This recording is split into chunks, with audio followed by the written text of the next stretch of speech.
Alright, what's up internet? So, marami sa atin may computer at marami sa atin nababagalan sa mga computer natin. Ganun sa computer eh. Sa simula, sobrang bilis nung lahat. Parang, wow, bilis ng Windows, bilis nung pagbukas ng Word, bilis nung pag-surf. And pag tumatagal yung panahon, it's like, what happened? Bakit babagal na computer ko? And syempre yung sagot doon, di maka-upgrade ka. Yung problema, walang budget ngayon para mag-upgrade. You know, panahon to ng COVID, kailangan talaga, imbis na gastos, kailangan ipon. Now is not the time to upgrade. Pero, gusto mo naman na bumalik sa dating bilis yung computer mo. So for today, we're gonna be talking about 5 tips you can do para bumilis yung computer mo, pero budget-friendly yung mga to. Yung iba, libre. Yung iba, sobrang mura lang. So that you can get that old love and feeling back to your computer. Number 1, sobrang simple lang, linis. Clean your stuff. Over time, nag-iipon yung dumi sa loob ng computer mo. Kahit gaano kaganda yung setup mo, may mesh filter, may static pressure, may in fan, may out fan. Kahit gaano kaganda yung setup mo, may papasok pa rin na dirt dyan, may papasok pa rin na dumi. Mag-iipon yan over time. So, this disrupts the thermals, the airflow of your computer. Kasi yung gusto ni computer, malamig. Pero pag naiipon yung dumi, naiipon yung pet fur or whatever, nasisira yung airflow dun sa case. And over time, this can cause temperature spike. Umiinit yung computer mo kasi parang filter lang yan sa kotse. Masyado yun, madumi na. Or filter sa aircon. Madaling mapansin kung kailangan na linisin yung aircon kasi hindi na ganun kalamig yung buga, or pagbukas mo yung filter sobrang dumi. Ganun lang din yung computer. Over time, performance degrades because of all of the different dust and gunk that builds up inside the case. So very easy to clean your computer. Kailangan mo lang buksan, siguraduhin na nakapatay lahat, unplug mo lahat. Take a soft brush and then just brush out the dust very gently. Pwede ka rin gumamit ng can of compressed air na bibili to sa mga hardware store. Not hardware sugar, yung tunay na mga hardware store. Just be careful when you use the compressed air kasi ayaw mong itutok yun sa fan kasi posible na madamage or masira yung fan mo kasi sobrang bilis ng pag-eject ng compressed air. Sobrang matispin yung fan mo and that might cause damage. Yung iba, yung suggestion nila, kuha ka ng pencil tapos parang itusok mo dun sa fan just so that the fan won't spin if you shoot it or shoot the system with compressed air. Definitely do not use a vacuum. I've seen this sort of recommended paminsan pero masyado malakas yung vacuum. Kung may maliit ka na vacuum, pwede, pero at yung sobrang liit lang yung handheld na, yung pang handheld talaga. For me, di ko siya sinusuggest. Natatakot ako para sa mga components. And to be honest, you don't want a lot of dust flying around in your case because that leads to static build-up, static electricity. And static electricity is very, very bad. Sobrang sama nun para sa mga PC components. So basically, wag ka magwala. Buksan mo lang yung computer mo, may konting brush, and then gently brush out the dust from the CPU cooler, from the corners, from the PSU, from the graphics card. After a while, mapapansin mo na talagang nag-improve yung thermals and it just makes you feel better also. As a user, parang sarap ng feeling na, oh, linis na ng computer ko. While you're at it, linisin mo na rin yung desktop mo, yung actual physical desktop, para pagdating nung malinis mong computer, malinis na rin yung desktop mo. So this is free. You don't need to really buy anything for this step. And there are demonstrable benefits to cleaning your computer regularly. Especially sa atin na, you know, tropics tayo, marami talagang dust, mabilis mag-accumulate yung alikabok. It pays maybe once a year to clean your case regularly. Number 2, libre rin. Pag natapos mo linisin physically yung computer mo, linisin mo naman yung soft or yung digital version or kumbaga yung digital desktop mo. Kasi over time, yung Windows, install ka ng program, uninstall ka ng program, ginamit ng utol mo, mag-download ng virus, tinanggal mo yung virus, nandun pa rin yung virus. Over time, talagang nag-accumulate yung mga yan. Parang patong-patong yung mga yan, yung iba't ibang programs na hindi mo na ginagamit. Kaya din bumabagal yung computer mo kasi may ibang programs na pushy sila eh. Gusto nila na pag-start ng computer mo, on na rin sila.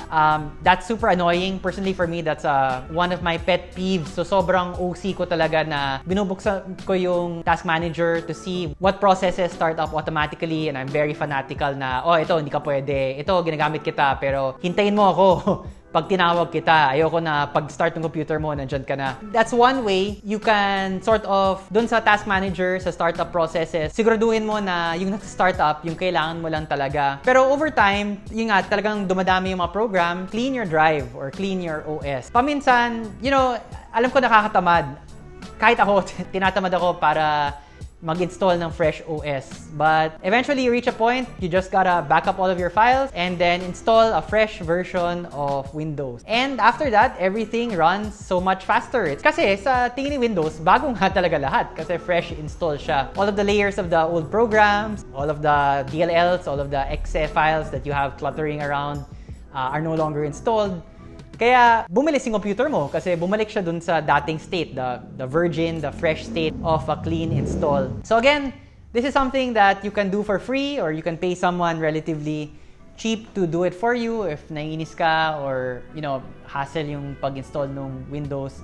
But this is something that you can do, fairly easy to do, and malaki talaga yung improvement na makikita mo sa bilis ng computer mo. Alright, so numbers 1 and 2, libre yon. Number 3, medyo may budget tayo konti. Can't help it. Especially if you're into gaming, over time, ganda ng graphics card mo nung una, pero yung mga games ngayon talagang demanding sa specs eh. Tapos next year, may lalabas na bagong game, mas demanding pa, and so on and so forth. At a certain point, you really might need to upgrade your graphics card. Ito, kailangan mo magastos konti. Pero may mga good value cards naman. Especially, let's say yung graphics card mo ngayon, mga GTX 970 or below. If yan yung graphics card range mo ngayon, we recommend upgrading to at least an AMD RX 570 or an NVIDIA GTX 1650. Sobrang okay yung performance ng dalawang cards na yan para dun sa presyo nila. Kung baga talagang sobrang bang for your buck, good value for your money, and yung pinapalitan mo na card, kung 970 or below, sobrang layo na nung performance increase nung 1650 or nung RX 570 dun sa 970 or below. Plus, maganda pa doon, hindi naman ganun kamahal. Yes, syempre may konting gastos. But definitely though, both cards, the RX 570 and the 1650, mahanap mo yan below 10,000. So medyo mabigat sa bulsa, pero yun nga, if you save up for it, sobrang worth it. Especially if you don't want to upgrade your entire system, hanap mo lang na, sana bumilis naman yung gaming ko, sana mas maganda naman yung frame rate, or kaya ko i-on yung ibang features, yung high resolution or yung ibang anti-aliasing nung game. So, if you're looking for a good jump for GPUs, we strongly recommend the 1650 or the RX 570. Yes, you need to pay, but it is very, very good bang for your buck. Dun sa benchmarking, may konting kalamangan si RX 570, but si 1650 mas konti yung power draw niya, mas maliit yung power draw niya. So, just sort of the things you need to weigh if you're deciding between the two. Medyo malayo actually, mga 195 watts for the RX 570, mga 85 to 90 watts lang for the 1650. So, something also to keep in mind, depending kung ano ba yung power supply unit mo. Kung 550 watts, 350 watts, although you really shouldn't be gaming on a 350 watt PSU, pero anyway. Something to think about. And but both of those cards get very, very good frame rates already, even in the current AAA games. So mga 45 to 60 frames per second sa Assassin's Creed Odyssey, sa Far Cry 5. So yun nga, medyo demanding to mga games na to, pero kayang-kaya ng mga cards na to. And really, again, very definitely bang for your buck pag mag-upgrade ka dito. Number 4, you also still need to pay, unfortunately. Tapos na tayo sa mga tips na libre lang. Number 4 is get more RAM. Especially depending on what you do, if you're using your computer for work. And a lot of us, ganun, di ba? Parang work from home na tayo. And kadalasan, maraming nakabukas na Windows yan. Nakabukas yung Word, nakabukas yung Excel, nakabukas yung browser. Ilang tabs nakabukas sa browser. Pamatay pa doon, yung browser Chrome. Yung Chrome, medyo infamous yan na kumakain yan ng RAM. As in, kahit 32GB pa yung RAM mo sa system mo, hindi pa yun sapat para kay Chrome. Chrome will eat as much RAM as it can get. So, para sa mga computer natin, yung karaniwan, maraming tumatakbo all at the same time. May torrent ka sa background, nagbabrowse ka, nakabukas yung Word, naka-on yung Spotify mo or so many programs running all at the same time. And what really helps for these instances is more RAM.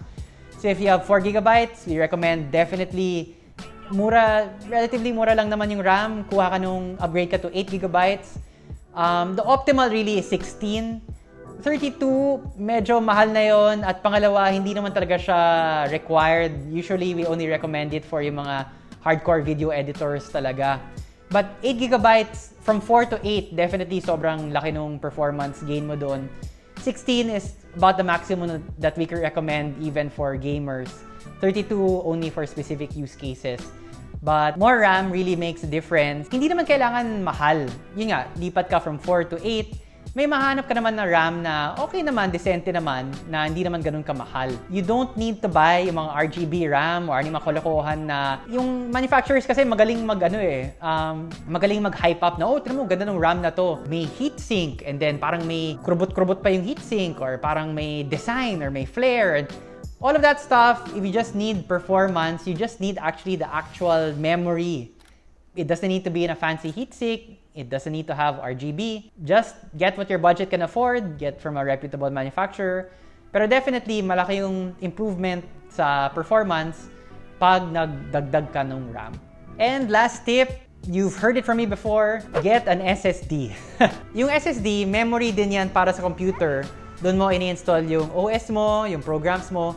Pero sobrang bilis niya kumpara doon sa hard drive.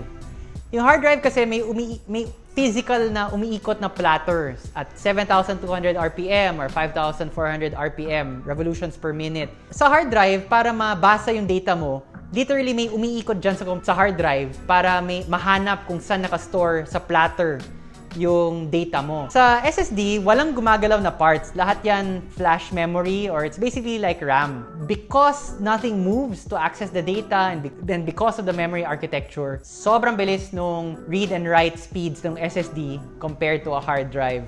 I've talked about it before in my other videos. Once naka-try ka na nung SSD, hindi ka talaga babalik nung hard drive. It makes things so much faster. You don't need to get an expensive SSD, get 120GB, 240GB. Okay na yun para sa OS, dun mo install yung OS. And then sobrang bilis talaga nung pag-boot up ng OS. Kaya ang bilis mag-on ng phone mo because it uses SSD. I've recommended it before and some people have asked me, kaya ba na sa isang computer may SSD ka at may hard drive ka? Yes, walang problema yon. You can have multiple SSDs, and multiple hard drives in one computer. Hindi bumabagal yung SSD mo, hindi bumabagal yung hard drive mo. Walang problema yon, compatible yon. Sa computer ko ngayon, I have 1 2 terabyte hard drive and 2 SSDs. One 500GB for the OS and 1 TB SSD for my games. So, walang problema yon na nakahalo-halo yung hard drive at SSD sa isang system. Actually, sa totoo lang, may nagreklamo sa mga comments na, sira ulo ka ba? Yung SSD, okay lang ako maghintay nung 1 minute para mag-boot up yung Windows ko kaysa sa bumili ng SSD. To be honest, I do not understand you. The SSD is one of those things that for me is, it is worth it. Sobrang bang for your buck yung SSD, sobrang value for money. Kasi ramdam na ramdam mo talaga. Yung ibang computer parts, bibili ka, mag-upgrade ka, yes, may performance boost, pero what, 5%, 10%? In real-world performance, ano yung equivalent nun? Dagdag nung isang frame per second? Hindi mo nararamdaman yun on a practical level. But an SSD is one of those things that you can buy, it's easy to install, relatively cheap, and then pag nagamit mo, talagang ramdam mo na, ay oo, talagang bumilis yung computer ko. So, those are our 5 tips for making your PC fast again. Kung mahirap na magkaroon ng budget ngayon para mag-upgrade, pero yung ibang tips, libre naman. At yung ibang tips, kaya naman, mga 2,000, 3,000 for RAM, for an SSD, maybe 120GB. Medyo mahal lang talaga yung tip number 3, yung graphics cards, pero sulit naman, konting ipon. You won't regret saving up for that large amount when you feel the performance difference with those 2 cards. So, ayun. I hope nakatulong. Thanks for watching. So I hope that these basic tips helped you. If you found this video helpful, please drop a like and hit the subscribe button. For your PC needs, consider buying from us, Hardware Sugar, at Lazada or on our website. You can find links in the description below. And thank you for watching. See you next video.